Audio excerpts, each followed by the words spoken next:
Welcome to Get Big Out Loud Radio, where we explore living the complex, funny, and beautiful ride of life with me, Kari Knutson, and Dr. Pat on transformationtalkradio.com. Are your thoughts keeping you small? Are you ready to get big? I will offer you ideas to transform what you are thinking into conscious action. Explore what is keeping you small and how to shift your behaviors in order to get big. Learn what is possible for you. Get ready to get big and live life out loud starting now. Hey everyone, I'm Dr. Pat, and this is Get Big Out Loud. Yeah, that's what we're talking about. Today, Kari Knutson, the most incredible, amazing. Look, if all of you out there are thinking, I wish I could be a speaker. I want to do more speaking. I want to be out in public. Well, you only want to work with somebody that knows how to do it and does it 24/7. And this is her here today at an event because that's what she does. Outside of having a phenomenal coaching practice, a emotional intelligence expert, human development, loves to travel, but she's somebody that has been on the other side of a counseling table, helping people, helping kids, being in school programs, and now is a coach. But outside of that, she does a one-person show. Today, though, this is an important conversation. The point of diminishing returns. Kari, right? Where did that episode topic come from? Come on. All right, here's the truth of it. Oh, hello, everyone. The point of diminishing returns came from a personal experience. I had this realization that I perhaps at the point of diminishing returns with all my things all the time. And I thought, what I say is I always talk about what I need to learn. And so this podcast is a direct result of an aha moment from a couple of things coming together where I was thinking about just being more productive. Like I just got to find some more productivity hacks. I just had to be more productive. And then I just somehow the other voice came in that said, what if it's not about being more productive? What if your efforts are just creating more work and you're reaching the point of diminishing returns? The harder you work, the more work you're going to have. And then do you want to feel this stressed out, this overwhelmed, this just frazzled all the time? And the answer is no, right? So I thought if I'm thinking about this, there could be some other people thinking about this. And it really today is, how does it show up in our lives when we feel like we're at the point of diminishing returns in terms of our efforts and our striving and our doing? And then what can we do about it in a thoughtful way that doesn't involve us being like either giving up or feeling bad about ourselves or feeling like we failed? So that's what I want to hold space for, is those two things. And yeah, this is a very personal show today for me. Yeah, it is. And it's at a very personal time for a lot of people. I mean, this is something that I think we all go through when we have a vision and we act on our mission, whatever that looks like for you. But for a lot of people, it's hard to make sense of it because you're in the middle of the soup. You know, when you're in the middle of the soup, you don't remember, am I a carrot or am I a celery? What am I? Right? In the soup. Yeah. And strange analogy right there. Just saying. But a lot of us analogy. But it relates because a lot of us are in the middle of that feeling of like, I'm just living my life, doing the things I always do and the way I do them. And the hard part about waking up and acknowledging things is that denial plays a huge role in keeping us where we are, because we're in the middle of doing our lives and some part of it's like, hey, things aren't going as well, or you're not feeling great about this. And then you're like, well, just push through it. There's more to do. I'll think about that later. I can't afford anything else. So I just got to stay. Whatever excuse, whatever thing we want to say, whether it's a valid reason or an excuse, I think what keeps us in denial is the idea of like, if I even start to talk about my stress or my overwhelm or my point of diminishing returns, our own brains shut it down. Like we shut it down because we're like, just doing our lives, just doing this, just get through it. Or other people shut it down. Because if you start to talk about it, well, everyone's stressed out, everyone's busy, everyone's trying to figure it out. You're stressed out and busy too? Okay. So I feel like it's internal and external when we're trying to bring up like when our stress level or our work level is just reaching so much that we can't manage anymore, we either tamp down, like, I'll figure this out, I'll do a productivity hack, I should be able to, I'll feel better later after this happens, or we share it, other people tamp us down and be like, everyone else is stressed out too, you'll figure out, here's a productivity hack, we're all stressed. I just had this conversation with someone that I was just trying to explain a situation to. And stressed out people have a real difficult time supporting other stressed out people. Yeah. Overwhelmed people have a real difficult time because one, you have to know who you're talking to. If you don't want feedback or you want to just rant and rave, you got to find a friend like Linda and I rant and rave, and Jessica too, where we allow each other to just spew. Now we're a lot smarter now. We know that the words we speak are going to manifest. So we're a lot smarter now in the way we do that. But you get to a tipping point. You know, Dr. Jean Houston used to talk about a tipping point where you feel like you're failing. You feel like everything you're doing is sliding down a slippery slope, or you feel like, wow, one more thing is showing up in my life. Now what? And I have to be reminded, guided by my ego, or am I being guided by the esoteric? And some days I don't know if I'm a carrot or I don't know if I'm celery in the soup. I just know it's soup. But what you're talking about here today is we've got to learn the corrections to ask ourselves. So help us out with that. Because I think, what did Einstein say? Einstein, I'm going to misquote him because I know he didn't say it like this, but he basically said you cannot solve the problem at the level it was created. And if we keep asking ourselves questions at the level of the problem, like a productivity hack, who came up with that word hack? That is such like a negative word to measure anything. But what are some of the questions from where you sit that we could start to ask ourselves to perhaps get to the place where we know the soup is done?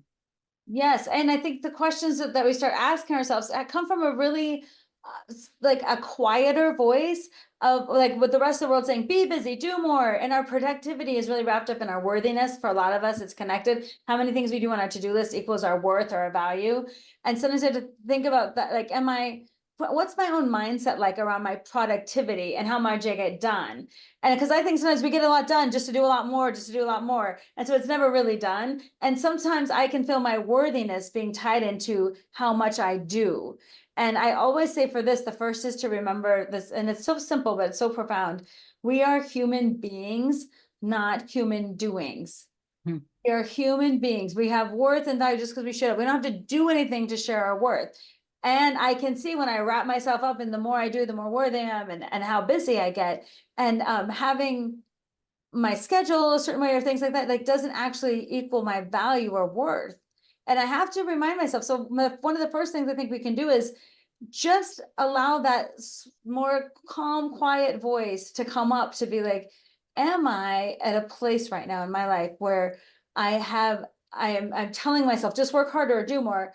And in reality, I need to be like, have I reached the point of diminishing returns? It's not about working harder or smarter or productivity hack. Is it like, I need to do something different in my life, and maybe just sit in that space with the acceptance of, yes, maybe I need to do something different. Instead of trying to do it all, I need to do something different. Even if I don't know what that is yet, just sitting in that space of like that aha moment, that wake up moment where you don't then judge yourself for like, I know if I just keep working harder, there'll just be more work. And it's not a productivity hack. It's like too much work, but other people are doing it better. I should figure something else out, or I can't believe I let myself get this way. Like the blame part then limits you from thinking creatively about what's next. And it kind of sucks you back into the me-centered analysis of the problem, your very ego-driven analysis of the problem, instead of if you just looked at it neutrally, I'm doing too much work. I need some help. Right, there wouldn't be any judgment around that or anything else. And so I think the very first step again is allowing that awareness to seep in, listening to the quieter voice of your awareness, and then listening to that voice without judgment, just with facts. Like here's what I would say: if you observed yourself and the things that you do in your life as another person, right? So you're observing yourself, and if you observed your behaviors, your actions, how you're living your life, things that you're doing, And if you just observed them and noted them, what would you say about the person you're observing?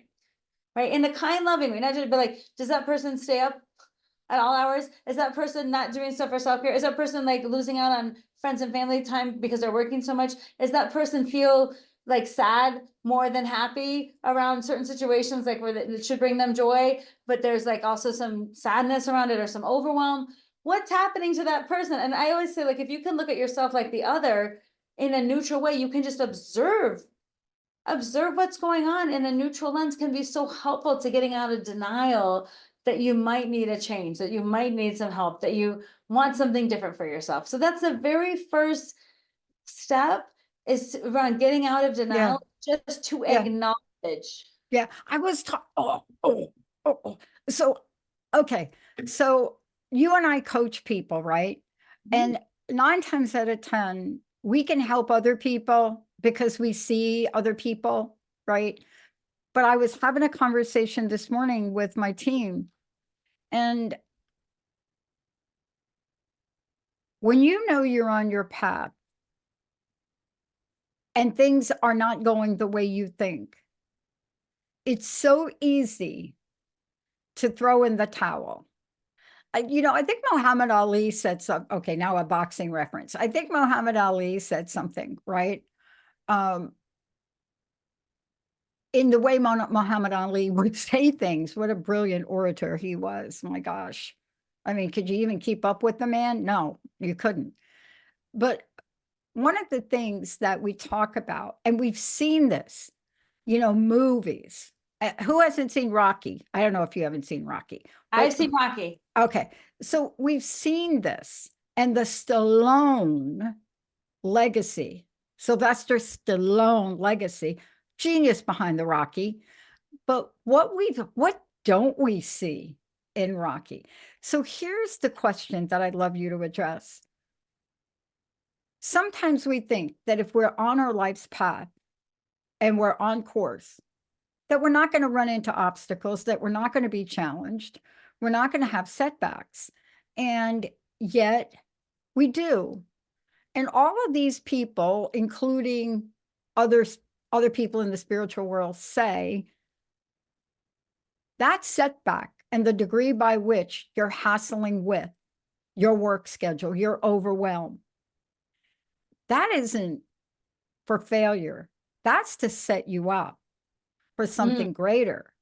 And the question that I want to ask you is this interesting question. Try something different. I was on a call this morning and I said, listen, let me tell you a little bit about sales from where my perspective comes from. You and I are both entrepreneurs.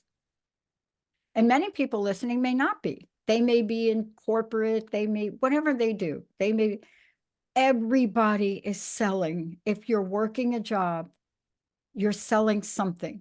You just don't call it that. We have to show up and influence, even if you're talking to your boss, even if you're a school counselor, right? You're pitching these kids. I'm sorry, but you are, right? Yeah. If you're a speaker, maybe you're not that. Maybe you're a mom trying to navigate your family. Your mom, I'm going to tell you, moms are the best sellers on the planet. They are always pitching their kids and spouses and partners. But here's the question. None of these people ever show themselves throwing in the towel. They show themselves adjusting, adapting, innovating, right? Not to the point of overwhelm, but to the point of overcome. What's the difference? Wow. See, isn't that a great question? Yes, instead of overwhelmed, to overcome. Like, and I think, come on, Kari, come on.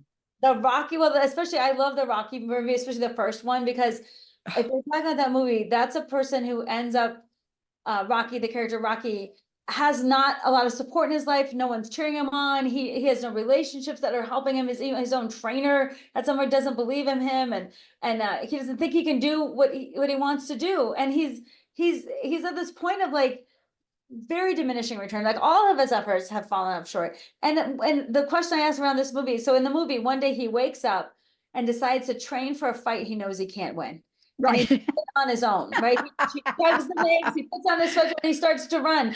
And he knows he can't win the fight, but he's gonna fight anyway. And the beautiful part about why so many people love this movie is because it's the fight that's inside him. It's a fight of like, I'm worth it. It's a fight of I believe in myself even when no one else does. It's the worthiness aspect that I think that so many people relate to in that movie. And that's why, you know, in the Philadelphia Art Museum, you see bus after bus load of people run up the stairs doing their Rocky thing. Because it's the thing in each of us that wants to be a champion, that thing in each of us that wants to achieve, that wants to believe in our best good and our highest self.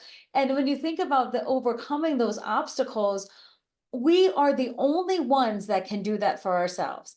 We are the only ones that can give ourselves permission to try, permission to ask for help, permission to not be judgmental about ourselves, permission to reach out, permission to change something.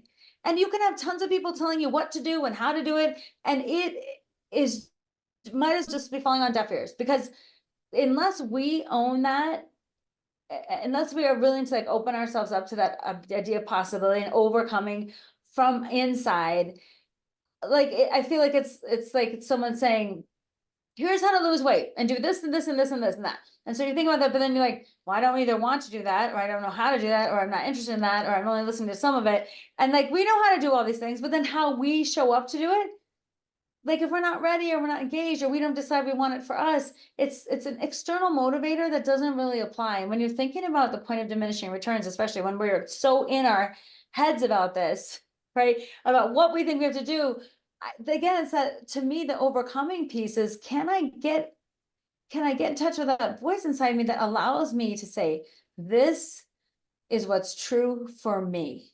This is what's happening for me. And my worthiness has nothing to do with my job or my productivity, is because I'm here and I'm worth not suffering. I'm worth feeling better about this. I'm worth getting help. See, from there, you can like go out of that space if you center it on your worthiness, not your productivity. I want to just stay with me, everybody, for a minute. Ellie Marks, Christy Riley Crossley, Tatiana McFadden, Miles Krajewski, J.C. Simon, Oksana Masters.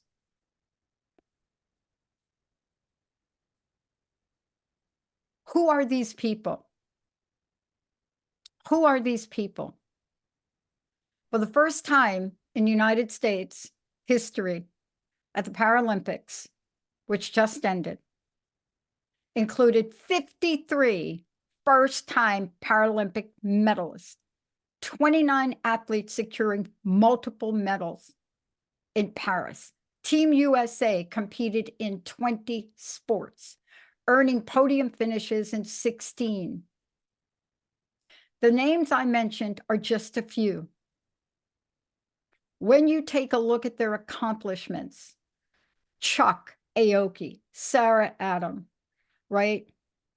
Matt Stutzman, Jessica Long, hello, Jeremy Campbell, Roderick Townsend, Noah Malakamaki. Who am I talking about? Have these Olympian champions been overwhelmed? Have they been down a court?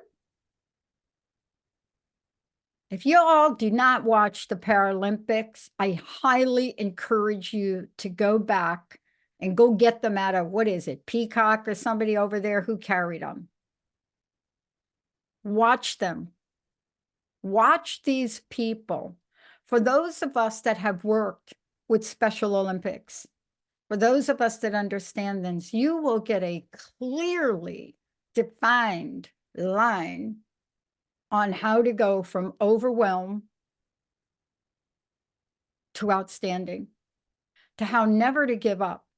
And the questions we're talking about here today are the fuel. So when Kari Knutson, I don't know how she does this. I do not know what the heck. Kari's got to be like in my house, like yesterday with Linda and I talking. She's got to be like, there's got to be like a bug in here in the house somewhere. But when we talk about the power of observing ourselves outside of ourselves, every one of those athletes has had to do it. We're not just talking about athletes that have a few disabilities. We're talking about people that have no sight playing. Are you ready for it, people? Soccer. Yeah.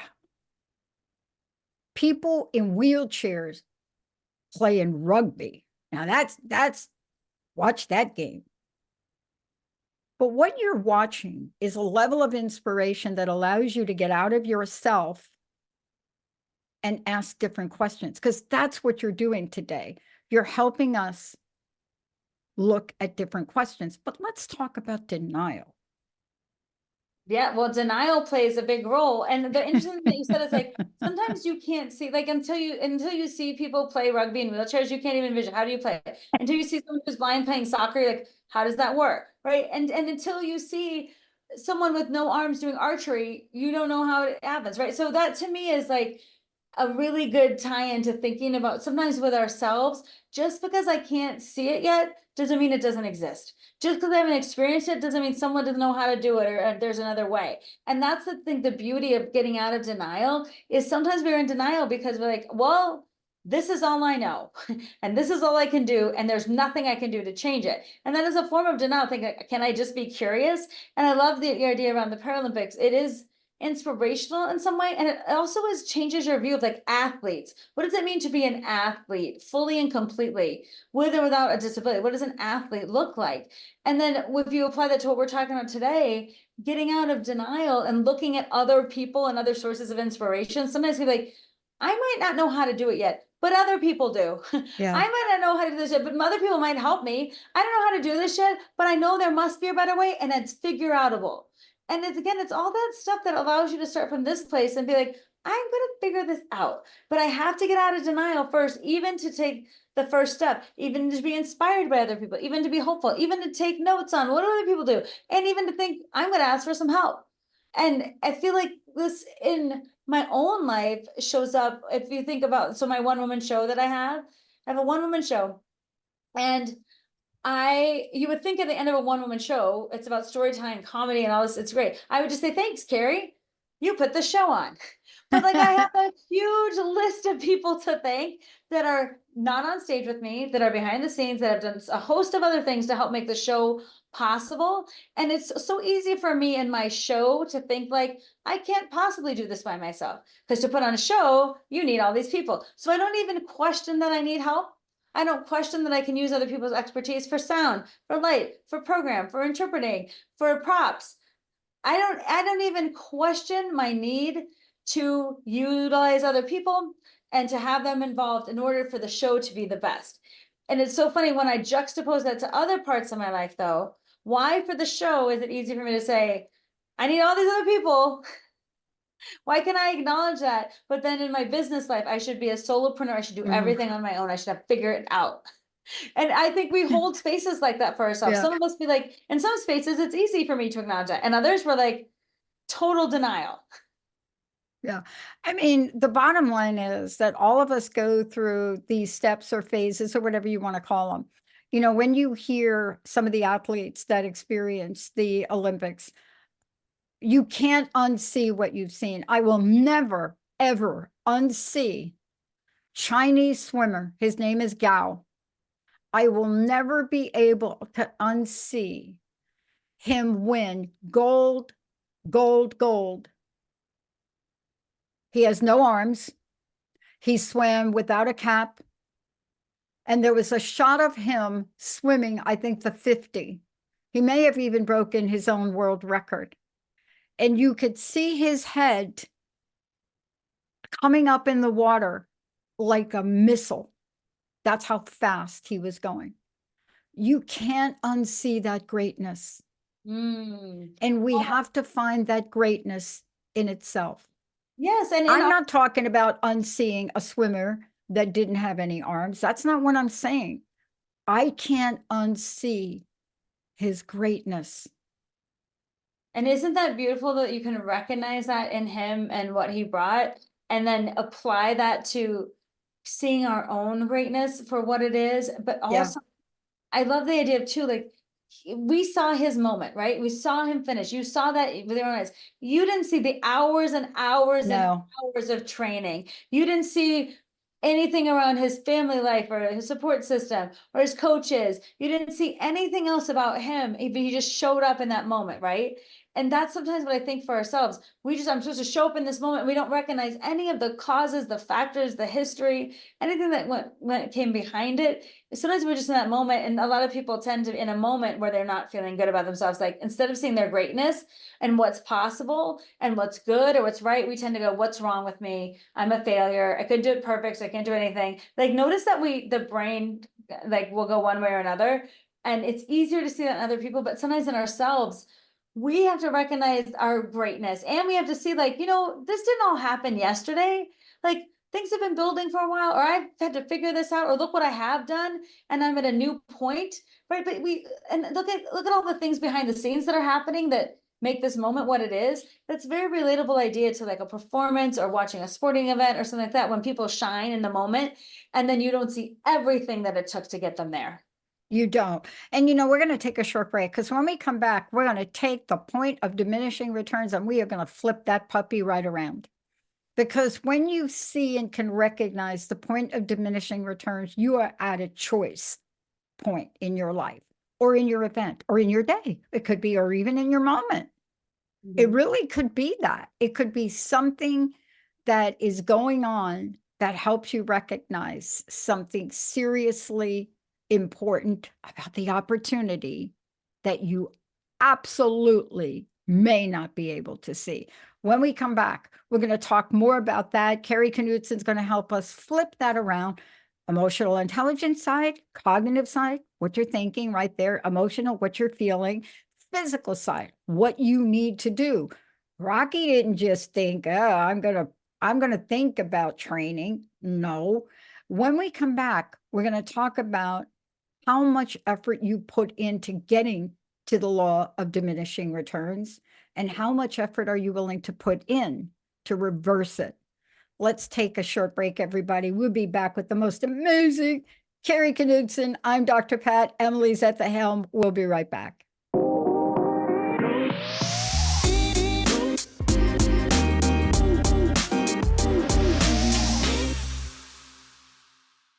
Hey, everyone, welcome back. You are living to the most, you're living, we are living. You're listening to Get Big Out Loud with me, Dr. Pat, but this is Kari Knutson's show. What Kari does is help us understand what it's like to live the complex, funny, and beautiful ride of life. And sometimes the complexity can be that thing that pushes us to the point of diminishing returns, especially if we don't know what to do about it, or we don't know how to be about it. Kari, before we begin, you mentioned the one woman show. I know you're at an event right now. I don't even know how you're not at the event, but please tell people everything about how they can work with you, find out about you, and also about the speaking coaching you do. Sure. So my company is called Knutson Speaks, because I speak a lot. And what I say is I take psychology off the couch and bring it to people. I'm a therapist by training, and all my work is around how we show up for the human experience and how we can resolve suffering and really think about using our conscious minds. So I talk about things like emotional intelligence and thriving through change and things that I feel like are really important to the human condition. And I'm at an event right now because I just finished, I got off the stage, which I'm wearing a fancy outfit, as a keynote. And I said, can I use an office to do my podcast?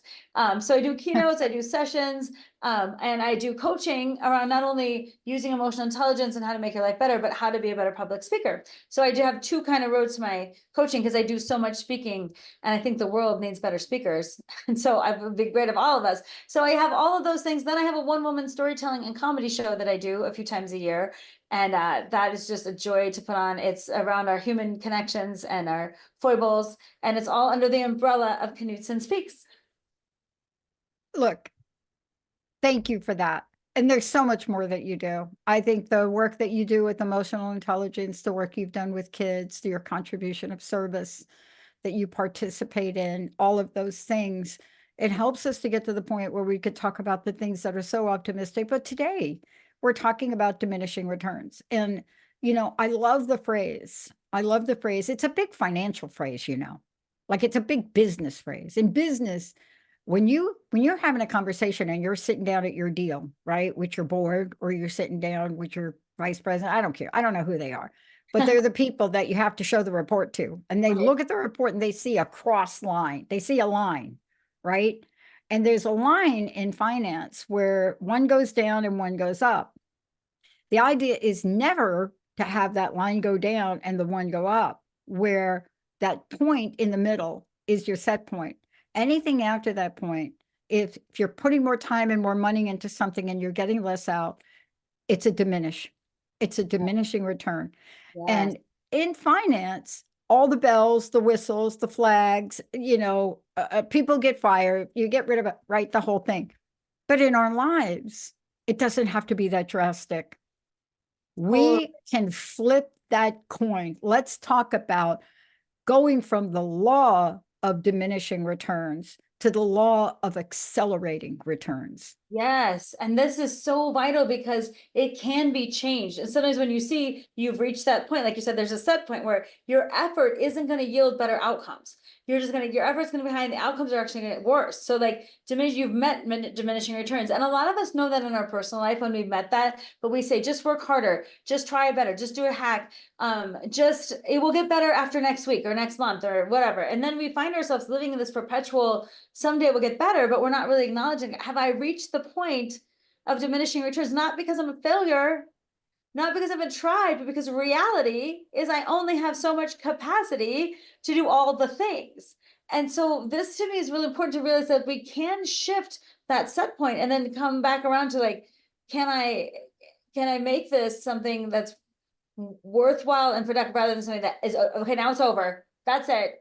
Now I lost, right? And I want to throw that non-Rocky towel in the ring.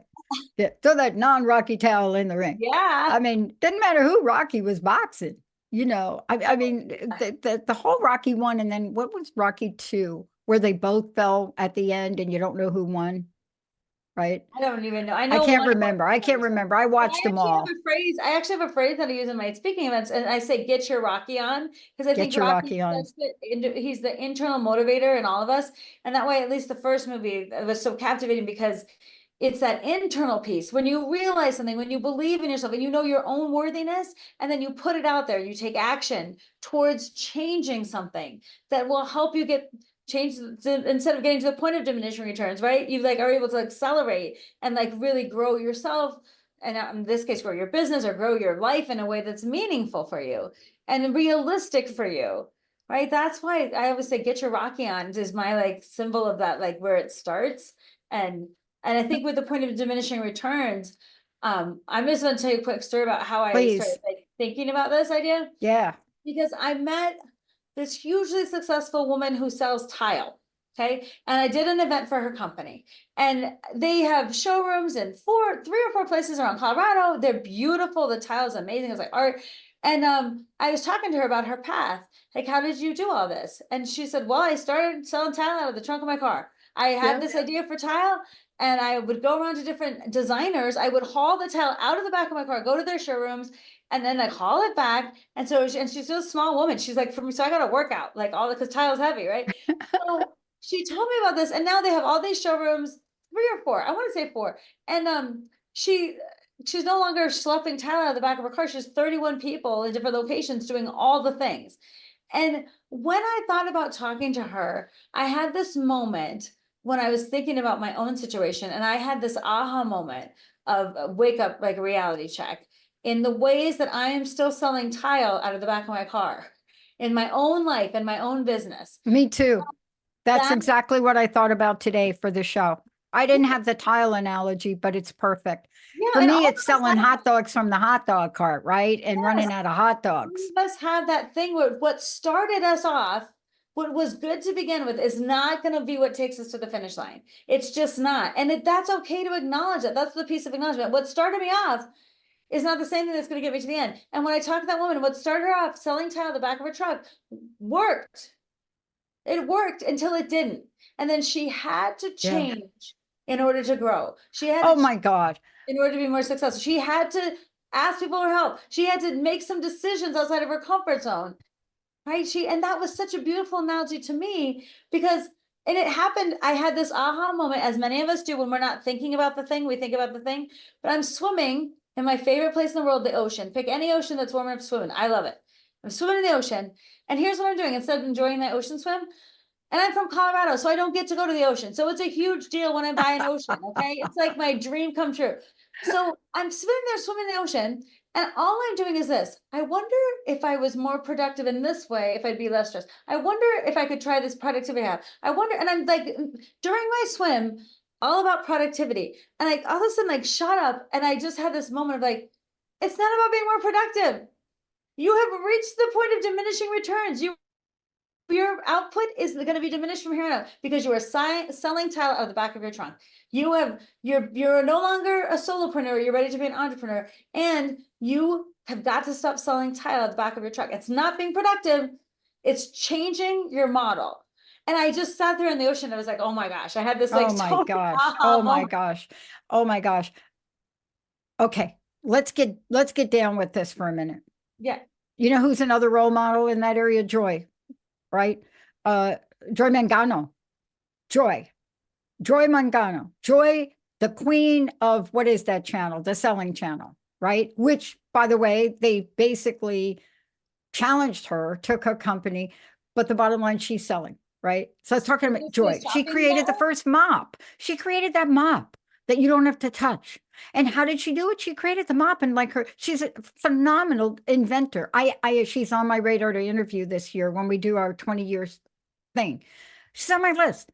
Why? She did exactly that mop. She made that mop from straight, you know, the mop, the old school mop where you don't have to touch it anymore. What an innovation. How many of us used to mop with the mop? I mean, people are hearing this now and they're like, how freaking old are you, Pat? Well, it doesn't matter. It wasn't that long ago. A mop right? is a mop is a mop, right? Like I think It's a mop, but nobody, like, and you come from an old school family like mine. My mama used to take that mop when she did the floor and she would wring that thing out with her hands. And I'm like, Joy comes up with the mop that has the automatic squeegee. You just squeeze the dirty water. That was her first. My friend said to me, do you follow Joy? I says, oh yeah. I said, I'm watching some of this. I said, I got all her hangers in my house, those hangers where stuff don't fall off. And, you know, I just went on. She said, why do you love her so much, Pat? I said, if we could teach girls, teens, young adults, middle-aged women, older women, any women, and honestly, I only work with women primarily. I do work with men, right? But the men say I'm a little tough on them.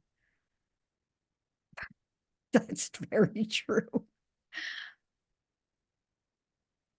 But I'm tough in a way that we learned about tough love.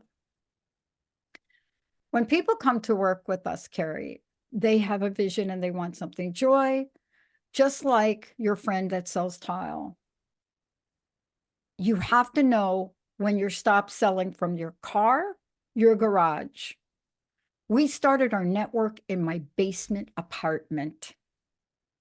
TTR was started in my basement. Jessica was an intern. She was trained by Heather, ex-military. You should have seen those two in a small room, no ventilation, no windows, in my basement apartment. Oliver from Germany. And Oliver said, why, how did he say it? German, really, I love Oliver. That's a story for another day. We'll have to get Oliver on the show. Why are you just doing it so small? I said, what do you mean? He said, you don't have to do it so, why you do small? Why are you doing it so small? I said, you know, Oliver, you showed up, make it bigger. He says, okay. The technology that he framed, and then of course we modified together, allows this ability to do so much. That's going to be flipped. But we have a problem. This is what I want you to talk to. If we're going to overturn the law of diminishing returns, to have that be accelerated expansiveness, it's got to start up here. Hello. Yes. So let's get down to some battleground conversations. Yes. If Well, I you feel are like, waking up every morning yeah. and you're thinking to yourself, holy, you know what is my bank account? Is it going to be red? I'm afraid to pick up the phone and call people and ask for money. What's your list? What's your list of I can't, blah, blah, blah. What's Oh, your list? I can't hire someone because what if I don't make enough money to pay them? Oh my If God. you would do it with the same standard that I'll have it as, will anyone believe in this business as much as I do or care as much? Will it have the same quality? Can I trust people to do what they say they're going to do in the way I hope they do? I don't know how to onboard someone. I've never been an employer before. I don't know how this works, blah, blah, blah. Like anything you want, excuse you want to put in that round. That's where I live in my space of why, like, especially around like when I had the initial like I need help means I need people on a team. So that means I have to open myself up to vulnerability, not only like inviting people in, trusting that they'll care about this company, but also that they can do jobs that I can't do and trusting them to just do it. And seeing this woman, honestly, that it was so inspirational to go from herself to 31 Oh, people who love that company, love working there. She's built something worth being a part of. And to me, she's let go of some of that control and she shared not only the work, but she's sharing the wealth. And I see that in myself. Like my primary thing is, can I give up control? And if you're going down, all of us have a root thing that when we don't make a change, we can kind of tie yeah. it back to some root thing. So like you said, your stuff, and for me, that's what my stuff, the root thing is around control. And the secondary thing, I think a lot for me personally, which might be for listeners too, is having the need to ask for help is Yes. something that in this setting I am comfortable with. In my show, sure. I, even as a therapist, when I need to reach out to other therapists or get help from other people or do things like no problem. Boom. Somehow in the role of my own business, asking for help seems like somehow I'm failing in my business. And again, when you flip the switch, it could be like, you need help because you're growing. But notice That's how it. your brain wants to be like, nope, you failed, you're weak, you couldn't do it all. And so you can't ask for help. So again, it's acknowledging the story without criticism, but with curiosity and saying something like, does that thought serve me anymore? Is that true? Is it helpful? Or two, like, is there a reason you're doing that? Because it keeps you kind of from changing and it keeps you safe in what you know, but it doesn't allow you to experience change or growth. So you can stay safe in what you know, but it's overwhelmed, or you can take a risk and do some changing and growing, but it may not, you have to give up some control, you have to know what not to expect, and you have to invite other people in a way that makes you vulnerable. Yeah. You know, it's interesting. I had a situation. Let's talk about this because giving up control means one thing, but it doesn't mean everything. You know, Joy and your friend with the tile company, you know, giving up control doesn't mean you give up what you've worked for or your ownership. Let's just be very clear. That is not what we're saying. There No. are a lot of people. I've had 6 offers to buy to buy the Transformation Network recently. And what does it say to me, right? It says a couple things to me. It says we're not quite on everybody's radar, but boy, somebody's got our attention, whoever you are out there, right? The other thing it says, wow, there's a value here. You're not leveraging it properly, Pat. The Mm. other thing it says is when weird situations, comment on this. This is a great way to close the show. Sometimes strange, oddball. What do they call it? Left field. I don't even know what that means. Comes out of left field. What does that even mean? Is that like a baseball thing?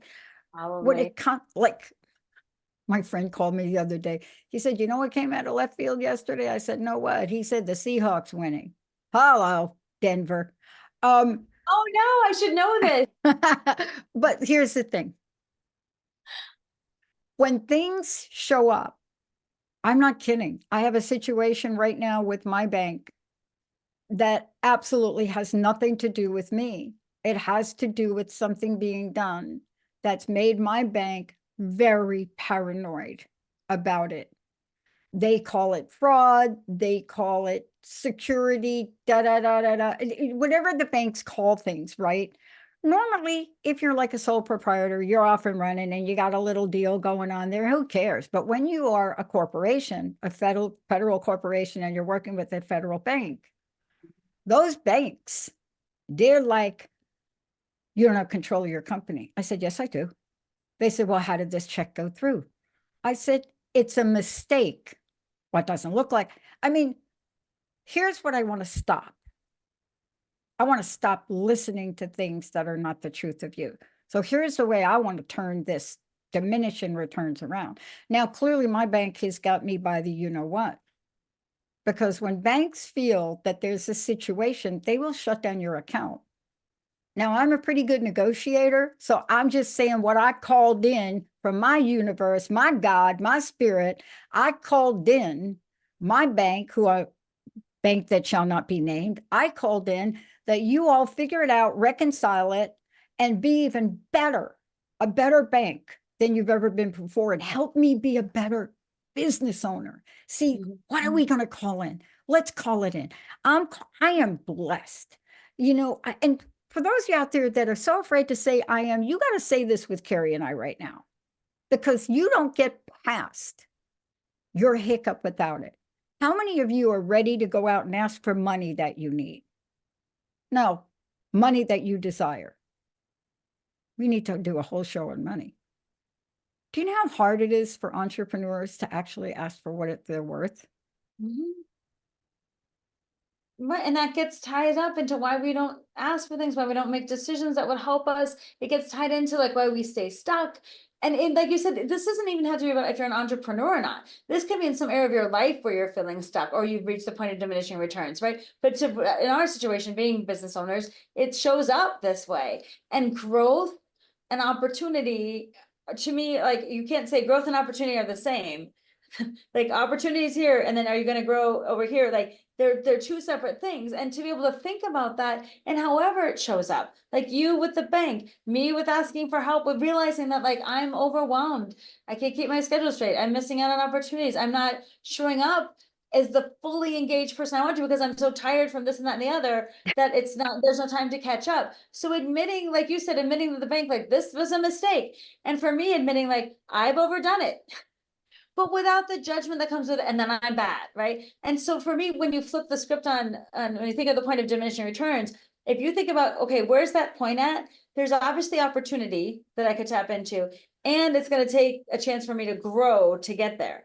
Yeah. And I have to think about both these things without blindly just being like throwing myself out there and just like hiring everyone and not worrying about my bank account. It's not about that. It's about a strategic then moment where you say, I cannot continue to do the things the way I've done them before. Exactly. I cannot continue to do this. So I have to do something different. Right. When you do that from a place of love and curiosity and hope, and it's so much better than like, because I failed, because this didn't work. It worked. And I always say, what started you on something may not finish you, right? Maybe you have to think about this idea of and also for me personally saying like, I did a good job with what I had at the time that I had it. And now I have outgrown my own capability, not because I'm weak, not because I'm bad or because something failed, but I'm starting to recognize it's because it's growing and I need to grow with it. If I'm going to have my opportunity cost essentially match my growth opportunity. Yeah. I love that this situation and what we're talking about, because there's an end game of lessons and opportunity. And I've always said that this is a benevolent universe. And so what did I learn from this? I learned to stand up to an institution and say, no, don't, you're not going to do that. You're not doing that. You're not doing it. I'm not authorizing you to do it. I'll take responsibility for whatever that was about, but you're not doing that. You know how hard I make it sound easy?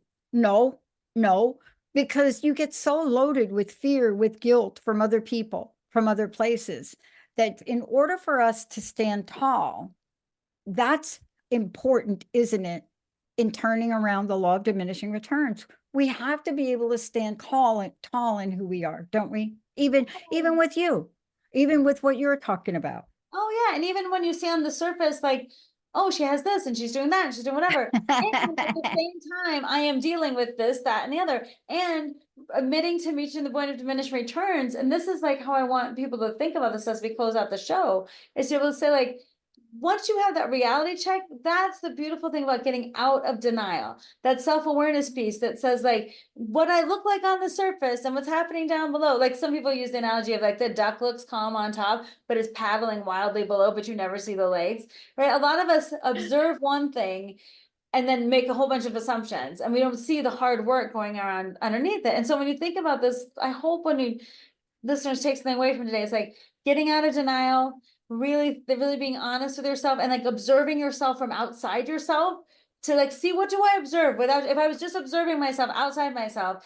and then can I see where the point of diminishing returns happen, and then how do we, like you said, reverse that trend by thinking about, what do I need in this moment without shame, guilt, overwhelm, fear? Like, what would I look like if my growth and my opportunity, if those two things, if I was really being thoughtful about that, and if I was willing to say, I need to change, because this point of diminishing returns, I have matched it. And then the only thing to change that is a tangible, realistic change.